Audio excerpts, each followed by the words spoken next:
Օրերս Վազգեն Սրբազան Միրզախանյանը պատմեց, վարչապետ Նիկոլ Փաշինյանը 2018-ին Մայրաթոռում եպիսկոպոսների հետ առաջին հանդիպան ժամանակ ըստ ամենայն հայոց կաթողիկոսի ասել էր. եկեղեցին երբ ուժեղ է, վնաս է պետությանը։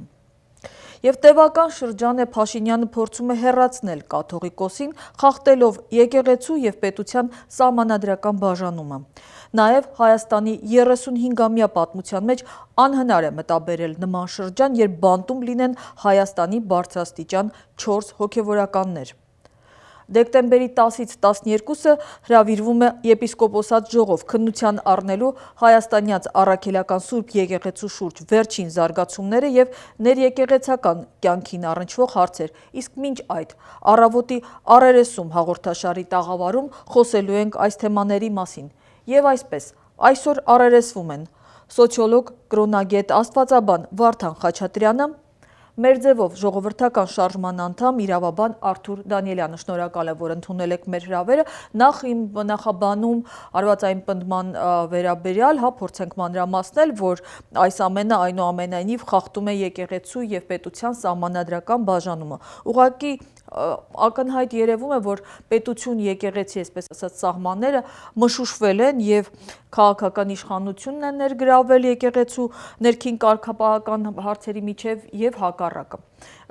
Մի մեջբերում անեմ խղճի ազատության եւ կրոնական կազմակերպությունների մասին օրենքից։ Հոդված 17-ի համաձայն եկեղեցին եւ պետությունը բաժանված են եւ դրա հիման վրա պետությունը չի միջամտում եկեղեցիների եւ կրոնական կազմակերպությունների օրինական գործունեությանը, ինչպես նաեւ նրանց ներքին գործերին եւ արգելում է եկեղեցիներում եւ կրոնական կազմակերպություններում իր հրահանգները կատարող ցանկացած պետական մարմնի կամ անձի գործունեությունը, արգելում է եկեղեցու միջամտությունը պետական կառավարման համակարգին եւ որևէ պետական գործառույթ չի պարտադրում եկեղեցուն կամ կրոնական կազմակերպություններին։ Այսինքն երկար հարցից հետո մեջբերումը արեցի ավելի շատ մեզ դիտողների համար, որովհետեւ ինձ թվում է ձեր իմ հարցադրումը ուղղակի հռետորական է։ Արդյոք խախտվել է այս օրենքի այս պահանջը։ Շնորհակալ եմ ես հրավերի համար։ Նախ կսկսեմ ձեր նախաբանից խոսել։ Դուք ասացիք, որ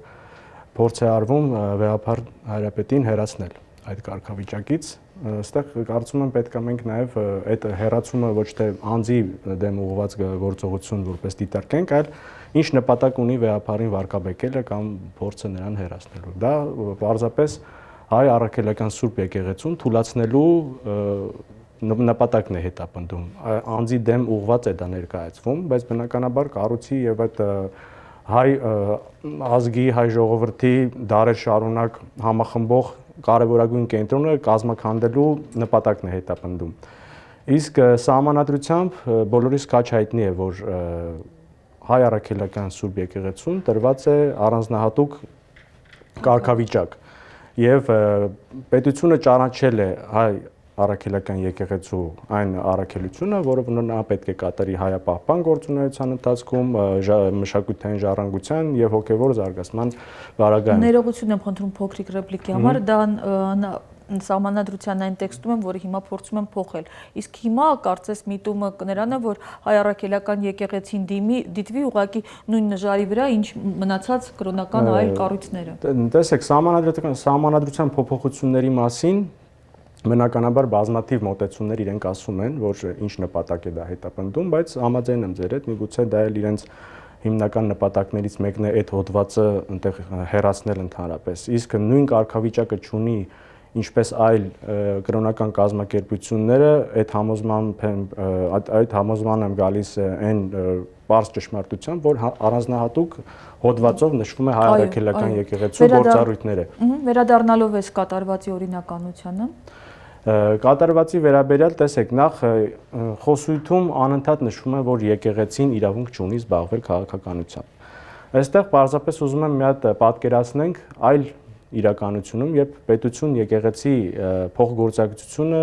լավագույնս դրական ֆոնի վրա է կատարվում, արդյոք երբ եկեղեցու առաջնորդը իր սահմանադրությամբ ստանձնած առաքելությունը իրականացնելիս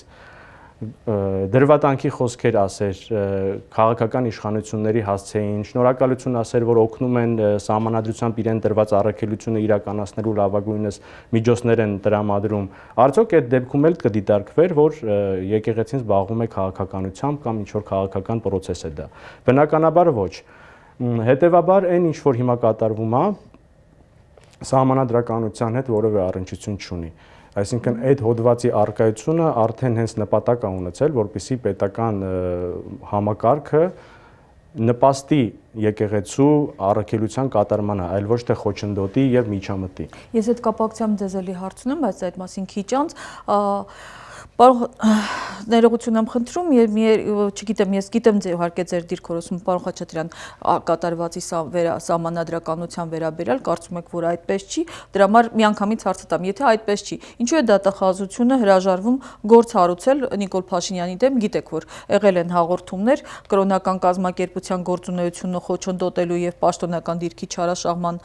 համար դատախազությունը հրաժարվում է։ Եթե շատ ակնհայտ է, որ օրենքը խախտվում է։ Հարցն ենք ավելի ճիշտ է, թե իսկ ինչի է հրաժարվում դատախազությունը եւ մյուս կողմից կա ինչ-որ բան, որը քաղաքականությունից դուրս է հասարակության մեջ։ Կարող ենք ասել, որ որևէ բան քաղաքականությունից դուրս է։ Եվ ինչա մենք չենք տեսել ռուս ուղղափառ եկեղեցու գլուխը ինչպիսի ուղղակի քննադատության է ենթարկում խորը քննադատության եւ խիստ Վլադիմիր Պուտինին։ Եվ ոչ մի խոսք, որովհետև նա խոսում է իր համայնքի անունից, համայնք, որը շատ ավելի քիչ ազդեցություն ունի այդ հասարակության վրա, քան հայոց առաքելական եկեղեցուն Հայաստանի Հանրապետության հասարակայնության վրա, չմոռանանք, էլի, որ 80%-ից ավելին իրենց համարում են հայ քրիստոնյա։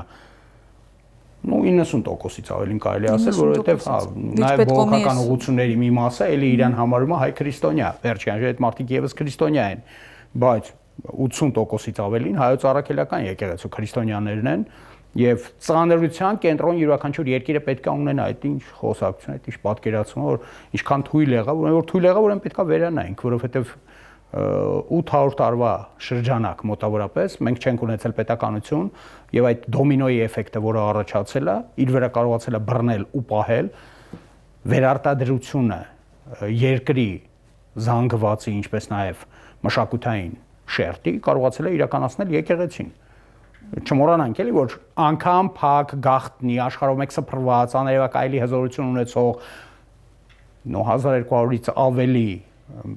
հայկական փակ կառույցները իրենց կանոնադրությունները ուղարկում էին Էջմիածին, Օշնության եւ Էջմիածնում էին պահվում եւ երբ որ ցարական ախրանքան արգրավեց, այդ կանոնադրությունները այդպես էլ հետ չտվեց։ Բայց այնուամենայնիվ նրանք համարում էին, որ իրենք հայոց առաքելական եկեղեցու զավակներն են եւ աշխարհին ներկայանում էին որպես այդ եկեղեցու բարոյականությունը եւ նրա կողմնորոշումները մարդու հանդեպ կրող անձինք, ինչով մենք աշխարհին հայտնի ենք եղել եւ գենոցիդի ժամանակ էլ մեր մեծ Եղեռնի ժամանակ եւս դրա հետևանքն է եղել այդպիսի դրական որոշակի վերաբերմունքը աշխարհի փախստական հայերի հանդեպ, որովհետեւ դրանք հայոց առաքելական եկեղեցին, այստեղ մի բան էլ ճշտենք էլի, որ երբ որ մենք հայոց առաքելական եկեղեցու մասին խոսում ենք, մենք պետք է հիշենք նաեւ մեկ բան, որ մենք նրանով ենք ներկայանալի եւ ընթեռնելի աշխարհի համար։ Թե չէ, երբ որ ասում են, չէ, լավ կլներ մենք էս լենք, հեթանոս մնայինք, բան, այդ ամեն ինչը լավ կլների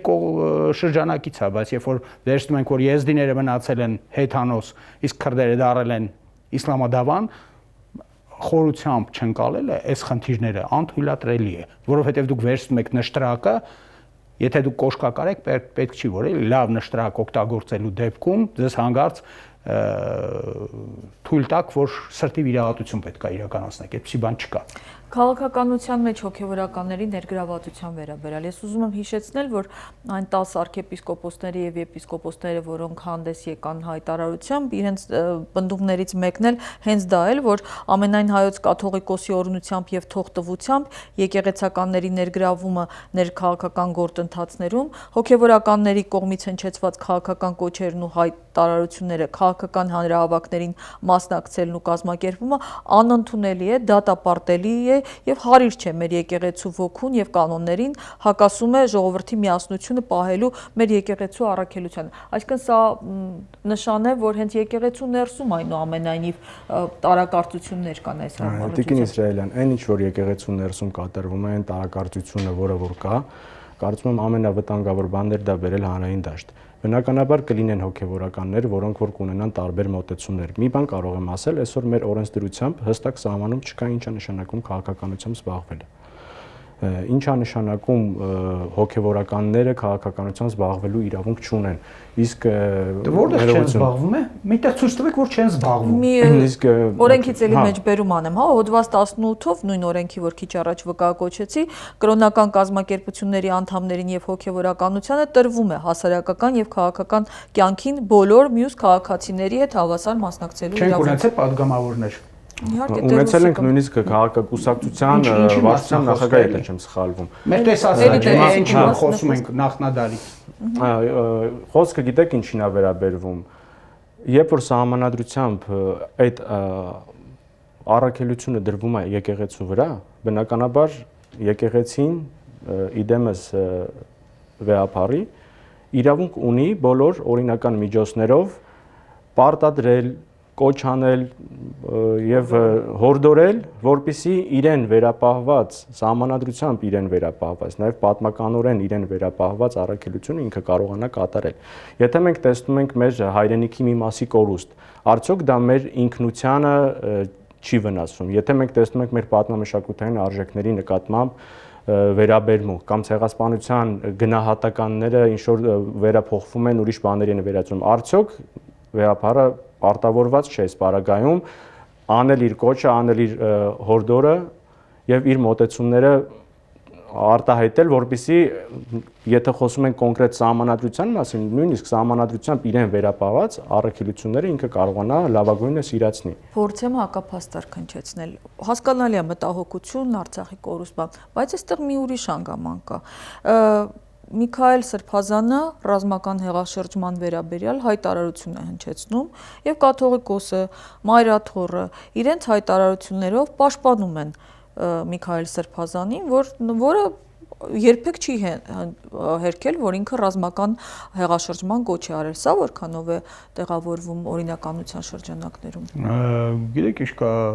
երբ որ մենք խոսում ենք նրանից, թե Միքայել Սրբազանը, ասենք, ինչ է ասում, Միքայել Սրբազանը ինքը առանձին գործունեության է տեղափոխվել այն առումով, որ ինքը Շիրակի թեմի առաջնորդ։ Հա, որպես առաջնորդ ինքը հասկացանք, բայց ինքը Էջմիածնից ստացել է այդ իրավունքը, թե ոչ։ Եկեղեցու անունից խոսալու։ Ձեր թույլտվությամբ դա անհատի խոսք է, եւ այդ անհատի խոսքը կարող է իր արձագանքը գտնել այստեղ, այնտեղից մեկի հոգում է, մեկի հոգում է, դիչ մի խնդիր է, որ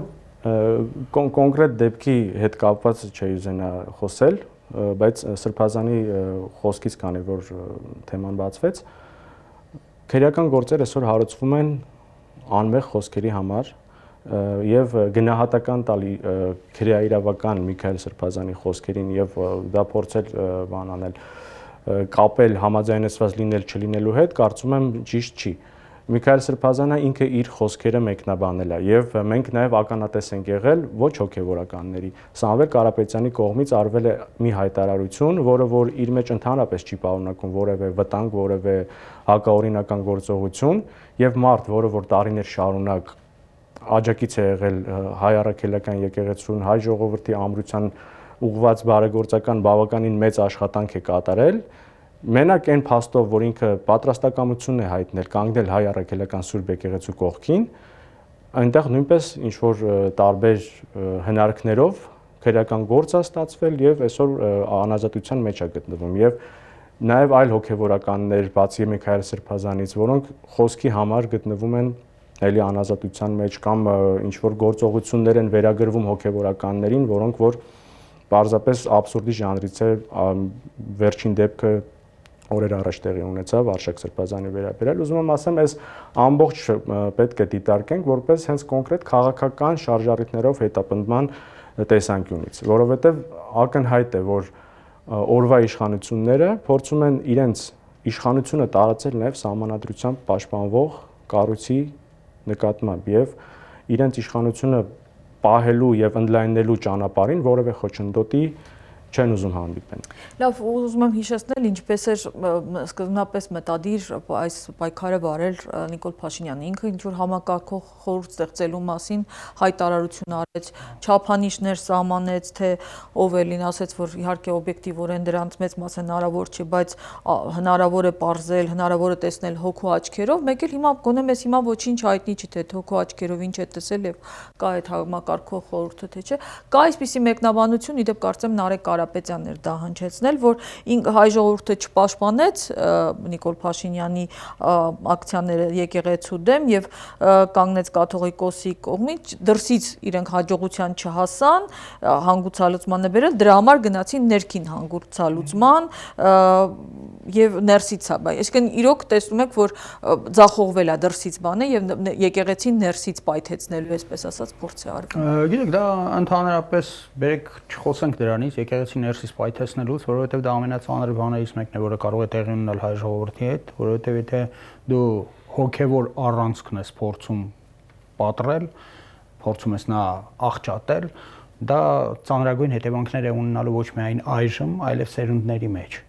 Դա անթույլատրելի է, մեր եկեղեցին պարբերաբար ընկել է այդ վիճակների մեջ եւ վիճակներից դուրս է եկել, ելնելով նրանից, որ ունեցել է խորագիտություն եւ հեռատեսություն, որ երբեք նույնիսկ եղել է մարդ, որը ասලා կպառակտեմ եկեղեցին, ասլեն արի դարձի կաթողիկոս։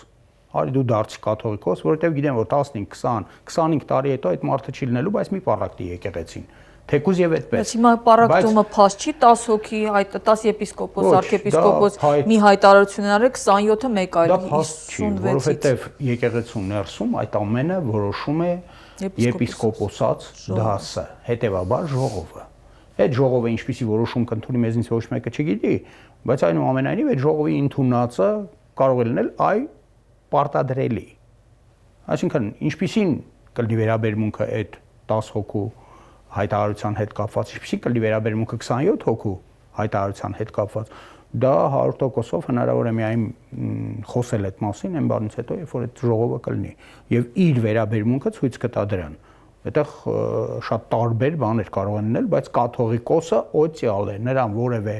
իշխանություն չի կարող հանել։ Այսինքն երբ որ 12 եպիսկոպոս դրեցին ձեռքերը եւ նա դարձավ Աստծո օցիալը երկրից երեսին, չէ՞ որ այնտեղ ընտրություններով չի, դա Աստծո ընտրությունն է եւ դուք չեք կարող բացի դրանից ով է տեսել որ համաշխարհային կառույցի ղեկավարին հանի, ասենք, լոկալ իշխանությունը։ Այդպիսի բան չի լինում։ Հիմա ցույց տվեք այդպիսի օրինակ, որ հա համաշխարհային կառույցի ղեկավարին ասում են, որ մենք քեզ կհանենք կամ ես կանենք կամ կանենք։ Կաթողիկոսը օցիալ է, տասնյակի հայտարարության մեջ նաև այդ կապակցությամբ պնդում կա, ասում են, պնդում են, որ այս ամենը այս անառողջ մթնոլորտը, որ փոթորկում է մեր բոլորի հոգիները, գուցե չլիներ, եթե արդար առանց ահաբեկումների լինել 99 թվականի կաթողիկոսի ընտրությունը։ Հիմա իհարկե շատերն են, օրինակ Բագրատ Սրբազանը եւ Միքայել Սրբազանը կալանավայրից տարածած իրենց հայտարարության մեջ ասում են նրանցից առնվազն 6-ը մասնակցել են այդ ժողովին եւ հայտնապես քվեարկել են վեհափառ հայրապետի օգտին, ինչի մասին եւ հպարտորեն հայտարարել են 26 տարի շարունակ։ Բայց չգիտեմ, ձեզ հայտնի է արդյոք, որ այս որևէ մեկը այս ընթացքում կասկածի տակ դներ կաթողիկոսի ընտրության օրինակարգությունը։ Հայտարարության վերաբերյալ ճիշտ ասած կուզենայի մի քիչ ավելի զուսպ կարծիքս հայտնել, որովհետեւ անձամբ ինձ համար նախ առաջին հերթին գնահատել հոգեվորականների կողմից արված հայտարարությունները, կարծում եմ դա հենց ինչպես պարոն Խաչատրյանն ասաց, պետք է կատարվի եկեղեցու բարձրագույն մարմնի կողմից, իսկ երկրորդը ես վստահություն չունեմ, որ թե ինչ պայմաններում է այդ տեքստը ընդհանրապես թղթին հանձնվել, ում կողմից է տեքստը թղթին հանձնվել, ինչ պայմաններում, ինչ գործիքակազմի միջոցով է հնարավոր եղել հոգեվորականներին ներքաշել այս process-ի մեջ։ Հետևաբար, քանի որ ինֆորմացիան այս մասով բավականին քիչ է եւ չգիտենք թե ինչ պայմաններում են մարդիկ իրենց դիրքորոշումը փոխել հանրային խոսքում, նույն մարդկանց շրջանակներում կան անհատներ, որոնք որ հոգևորականները, որոնք որ մի բարագայում մի դիրքորոշում են հայտնել հանրայնորեն, հիմա դրամաբանորեն դրիվ հակասող դիրքորոշման մեջ են։ Հետևաբար շատ վերլուծել հայտարարությունը կարծում եմ իմաստ չունի գոնե այս պահին, էլի։ Բայց այդտեղ մի հավելում, եթե կարելի է, էլի, որովհետեւ մոտավոր գոնե պարզություն մտնի, էլի։ Դրա նախորդելա Գարեգին առաջինի ընտրությունները։ Լավ հիշում ենք։ Որի վերաբերյալ էլի եղել են Վազգեն Սարգսյանի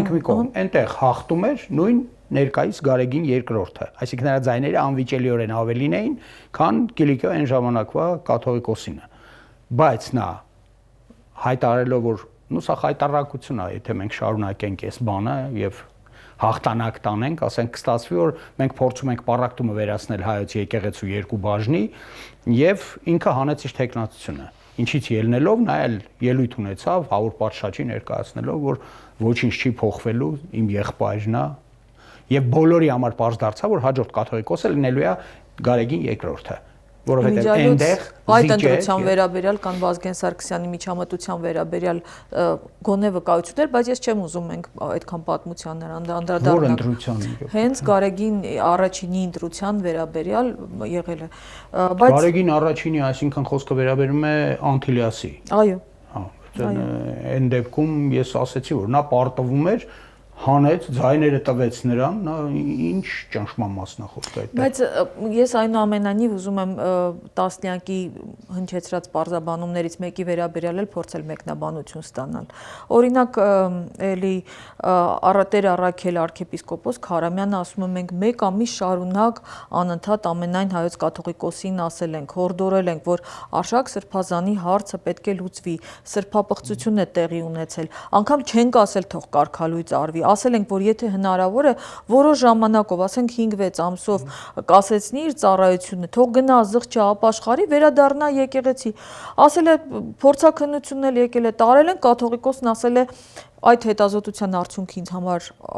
ոչինչ է, ես չեմ կարող Արշակին հեռացնել նշանակում է հայ եկեղեցու կործանում, դե ասում է, եթե ինքը այդպես է մտածում, ուրեմն ինքը պաշտպանում է սրբապղծությունը, հենց դա է, որ շատ եպիսկոպոսների դուրը չի եկել եւ մենք սա ենք ուզում, ուրիշ ոչ մի չենք ուզում ըստ նրա։ Հա, դա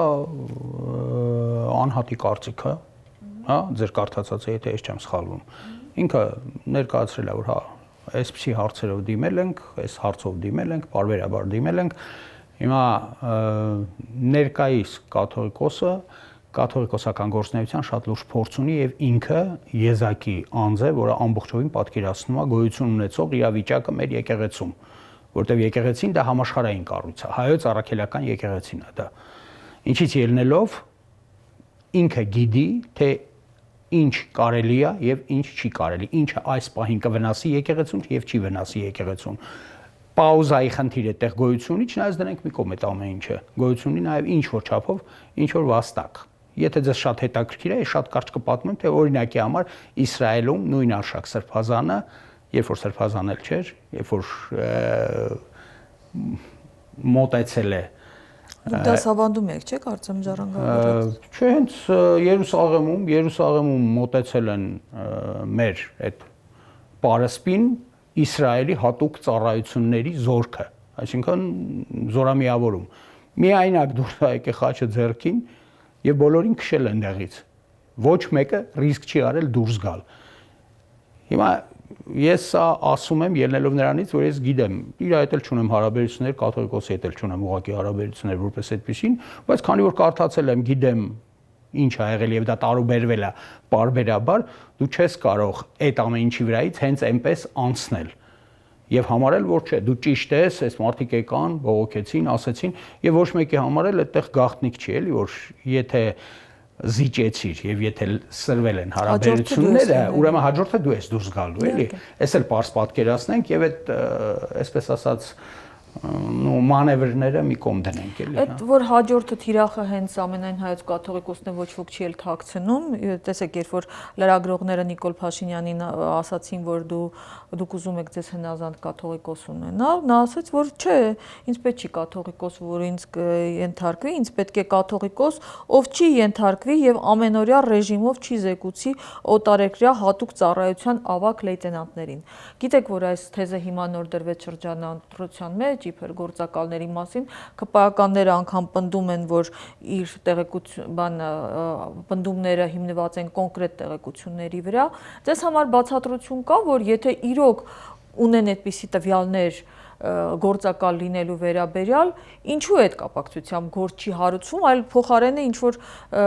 2018-ի վաղեմության դեպքեր են դրվում շրջանառության մեջ եւ այլն։ Նախ կուզենամ ասել, որ ոչ թե հաջորդ նշանակետն է ուղղված վեհապարին, այլ կարծում եմ հենց ի սկզբանե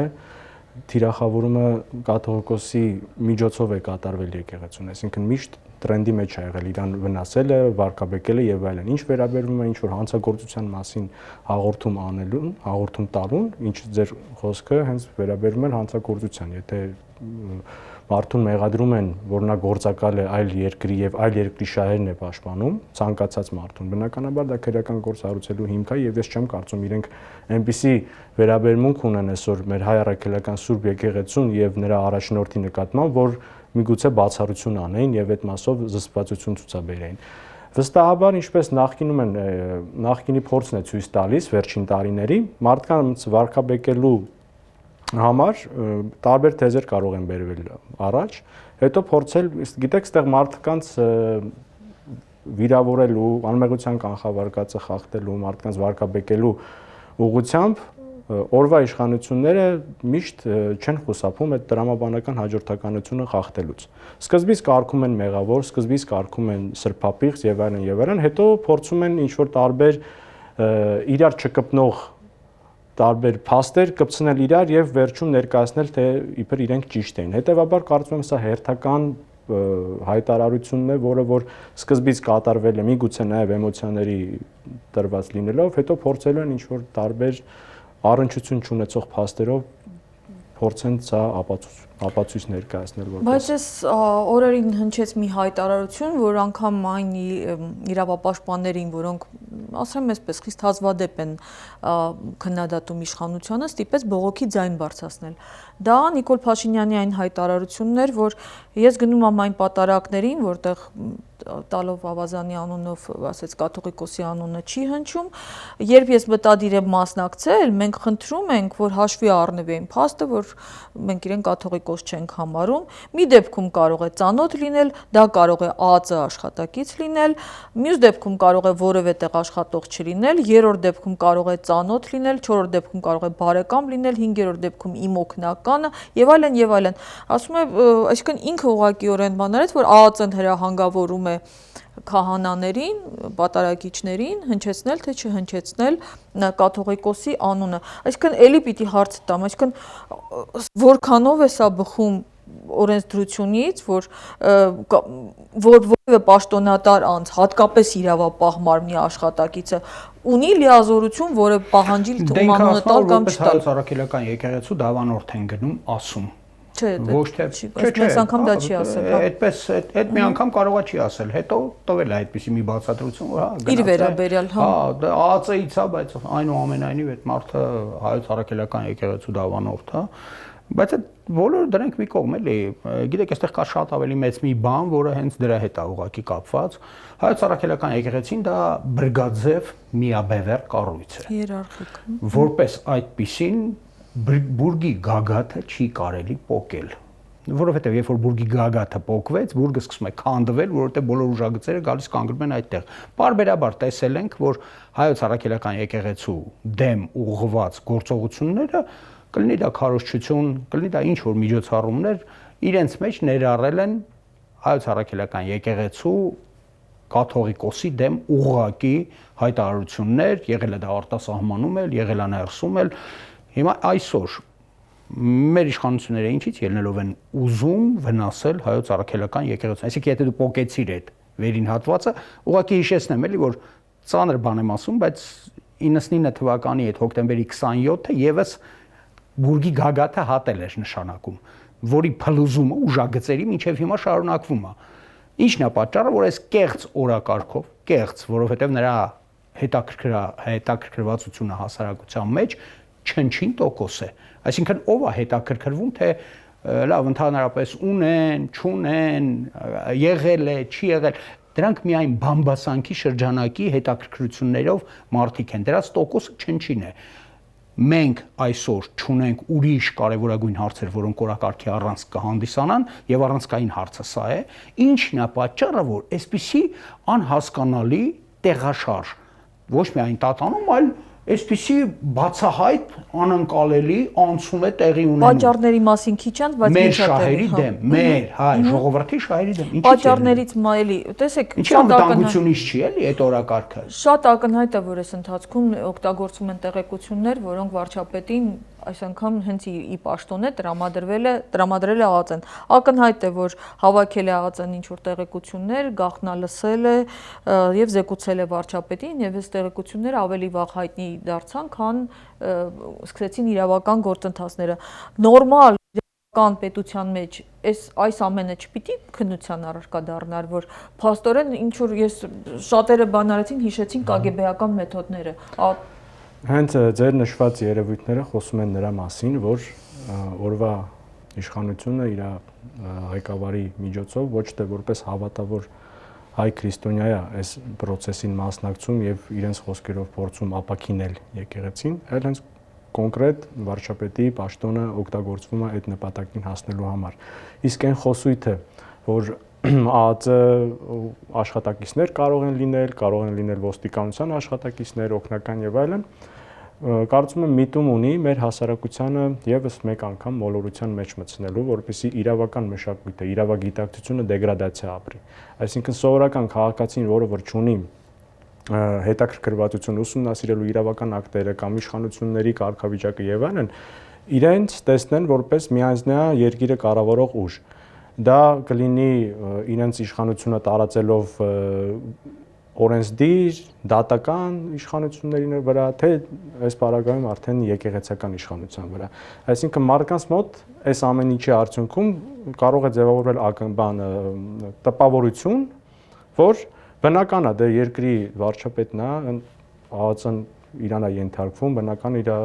հունով ինքը իր աշխատանքը կատարում է, այսինքն մարդկանց մոտ իրավագիտակցության նահանջ տեղ կարող է լինելու։ Ինձ թվում է իրենք ունեն այդ միտումը, որպեսզի մարդիկ իրենց տեսնեն որպես բացարձակ իշխանություն ունեցող մարդիկ եւ դա էլ իր հետևից բերում է նաեւ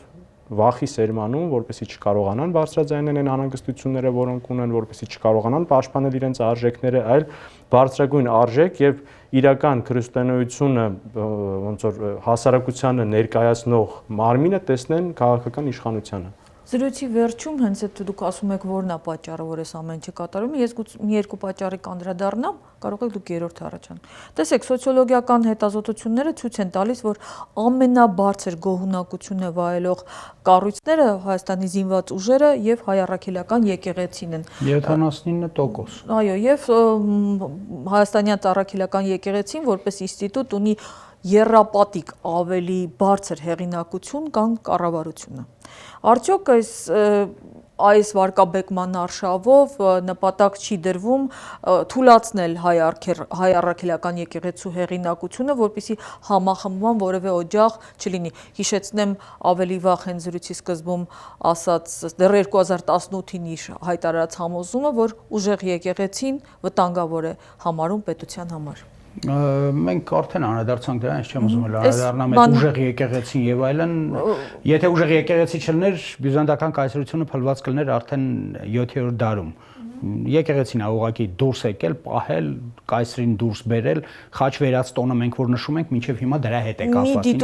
Մի կատարում մոռացածել, որ իդեպ այս հարցումները հրապարակվել են արդեն այն բանից հետո, երբ որ այս արշավը սկսել էր, որ անգամ այս պայմաններում միևնույն է հեղինակությունը եկեղեցու մնում է շատ բարձր։ Գիտեք ինչ կա, մեզ շեղել մեր ուղուց վերջին հաշվով չի ստացվելու, որովհետև հասարակության 80-ից ավելի տոկոսը հայ քրիստոնյաներ են։ Այդ ծանրության կենտրոնը ոչ մեկն էլ չունի, ճիշտը որ խոսենք։ Այսօրվա ոչ մի երկիր, համանման քրիստոնյա երկրների մասն է խոսքը, չունի այդպիսի ծանրության կենտրոն։ Դրա համար ես միշտ հորդորել եմ իմ նախորդող ելույթների ժամանակ, որ իշխանությունները հիշեն, որ ճոճանակը հնարավոր չի անընդհատ մի կողմի վրա հրել եւ նա կգնա ու էլ հետ չի գա։ Այդպիսի բան չի լինելու։ Այդ ծանրության կենտրոնը Հայաստանի փրկությունն է, նրա հնարավոր եզակի դուրս գալու ճանապարհը ներկայիս խորը ճգնաժամից։ Եթե մենք ասենք, այստեղ պարակտում ենք մտցնում, մենք պարակտված ենք արդեն։ Մեզանում տեղի են ունեցել ծայրահեղ բաներ։ Մեզանում տեղի են ունեցել այսպես ասենք նեգատիվ ընտրություն, որի ճշգրիտ անվիճելի հետևանքը պառակտված հասարակությունն է։ Մենք ունենք մի ելք, այդ միակ ելքը հանդիսանում է միասնական հայ ժողովուրդը։ Միասնական հայ ժողովուրդը ամբողջ աշխարհով մեկ, եթե եկեղեցին մեզանում հայտնվելու է այս վիճակում, ինչում փորձում ենք տեսնել նրան իշխանությունների գործունեության արդյունքում, ինչ հայ ժողովրդի մասին կարող է խոսքը գնա, որը որպես սուբյեկտ համաշխարհային, որպես սուբյեկտ, ինքը զգալիորեն ավելի հզոր է, քան թե Հայաստանի Հանրապետությունը, այսպես վերցնենք։ Եվ ունենալով այդ ամեն ինչը, եթե մենք նորից գնալու ենք այն ճանապարհով, որ հագլուխներս խփելու ենք մի ժայռի ու կոտրենք, գնանք մեզանից բողոքենք, էլի։ Եվ վերջին հարցը մեկ այլ պատճառ, հա, անհնար է անտեսել այս ամեն ինչում Ադրբեջանի դերակատարությունը, դուք տեսնում եք, թե բացի Ալաշուքյուր Փաշազադեի ուղակի հրահանգներից, այսինքն իրենց ադրբեջանական մամուլի արձագանքներից, որ անընդհատ նշում են այն մասին, որ հուսով ենք, որ Փաշինյանը կկարողանա եկեղեցին մաքրել ռևանշիստներից մինչև հունիսի ընտրությունները, ակնհայտորեն ցույց են տա։ Հա, իդեպ ԿՊԱ-ական падգամավորները իրենք էլ են այս մասին խոսում։ Օրինակ ես Լուսինե Բադալյանի հարցազրույցը տեսա, որտեղ ինքն ասում է, որ հոգևոր կառույցը իր լծակները օգտագործում է քաղաքական նպատակներով, ինչը խոչընդոտում է խաղաղության գործընթացին։ Նրանք փորձում, ինքն ասում է, եկեղեցին փորձում է վիժեցնել այդ գործընթացը, եւ այն սրբազանը, որ օրհնեց խաղաղությունը եւ խաղաղության տանող գործընթացը, այս իշխանություններին մաղթելով հաջողություններով, հայ առաքելական եկեղեցին հայտարարություն տարածեց, ասելով, որ դա մեր հետ համաձայնեցված չի։ Այսինքն այս ադրբեջանական գործոնը որքանով է դերակատար։ Գիտեք, չի կարելի բացառել ու վստահաբար կան ուժեր դրսից, որոնց համար շահեկան է այն իրավիճակը, որը որ ստեղծված է հայ առաքելական եկեղեցու շուրջ, որոնք որ միշտ էլ փորձեր են արել վնասելու եկեղեցին, այդ հայության այդ կենտրոնը, որը որ աշխարհասփյուր մեր հայրենակիցներին միասնական է պահում ինչ-որ առումով, բայց մեր համար շատ ավելի ցավալի է այն էնտուզիազմը, որը որ դրսևորվում է այսօրվա քաղաքական իշխանությունների կողմից այդ նպատակները ի կատար ածելու համար։ Բոլորիս համար շատ կարևոր է եւ առաջնային դիրքերում է գտնվում խաղաղության հասնելու, իրական խաղաղություն ունենալու նպատակը։ Եվ այդ նպատակին հասնելու համար պարտադիր չէ, որպեսզի կորցնենք մեր ազգային դիմանկարը, ազգային դիմագիծը։ Պարտադիր չէ, որպեսզի հրաժարվենք մեր արժեքներից, արժեհամակարգից, վերափոխվենք, դառնանք այլ ազգ։ Պարզապես պետք է լինել ամուր, ունենալ հզոր եկեղեցի, հզորացնել եւ հզոր եկեղեցու, հզոր պետության եւ գիտակից հասարակության միջոցով ունենալ երաշխավորված խաղաղություն, այլ ոչ թե զիջել այն ամենաթանկը, ինչը որ դու ունես, եւ այդ ամեն ինչը ներկայացնել որպես հաղթանակներ եւ որպես խաղաղության միակ հասնելու ճանապարհը։ Այստեղ կա մի առանցքային հարց։ Մենք հայտարարում ենք ներկայիս իշխանությունները հայտարարում են, որ մենք բարեկամ ենք արդեն Թուրքիայի եւ Ադրբեջանի հետ։ Դե բարեկամ չեն ասում, փորձում են կարգավորել հարաբերությունները։ Չէ, խաղաղություն, այդ նշանակում է մենք բարեկամ ենք այդ մարդկանց հետ։ Մենք չենք սպասում նրանցից ագրեսիա։ Բայց հիմա ինչ է տեղի ունեցել մեր աչքի առաջ։ Վրաստանի մի հատվածը Թուրքիան ուղղակի կերել է։ Այսինքն փորձը բարձրացնել խնդիրը Վրաստանի պարլամենտում արժանացավ միայն նրան, որ Թուրքիայի դեսպանը հրապարակավ հայտարարեց, որ տես բան չկա, մենք օրենքներով ենք այդ ամեն ինչը վերցրել, դա մերն է։ Հանեցին օրակարգից հարցը։ Վրացական խժռելը Վրաստանը հասավ նրան, որ հասան մինչև Աբխազիա։ Մտան Աբխազիա ու ինչ եղավ։ Այդ թուրքական ազդեցությունը Աբխազիայում շրջվեց, որ բերեք հայերին կոտորենք։ Եթե այս նստվածքը նստած է այդ երկրի մեջ, գնացել են այնտեղ, ես մեր աչքի առաջ եղածնա, Ռուսաստանը ստիպված եղավ հանել զորամիավորումներ ուկրաինական ռազմաճակատից մտցնել Աբխազիա, որ հայերին չկոտորեն Աբխազիայում ընտրությունների շեմին, որովհետև դրվեց հարցը, որ հայերին կոտորեք, որ հարցը լուծվի վերջին հաշվով։ Լավ, Ադրբեջանի հետ այս հարաբերությունները ինչքան կարող են շարունակվել։ Երբ որ այդ երկիրը, ասենք մենք ասում ենք, հա գտանք ինչ որ մի հատված էստեղից, մի հատված այնտեղից, այտենց բան գոյություն չունի։ Մի քիչ այլ թեմա է։ Եթե դու փորձեցիր զիջել, դու զիջելու ես մինչև վերջ։ Նրանք պահանջելու են ավելին, որովհետև դրանք երկուսն էլ մեր հանդեպ խորը թշնամանք ունեցող ժողովուրդ են, ես ինչից ելնելով եմ ասում։ Փորձել եմ ուսումնասիրել այն գրականությունը, որը այդ մարդիկ ունեն, այդ գրականության մեջ թուրքական գրականության մասն է խոսքը, ոչ թե ադրբեջանական, որում խորհրդային միության պարտադրանքն էլ կա։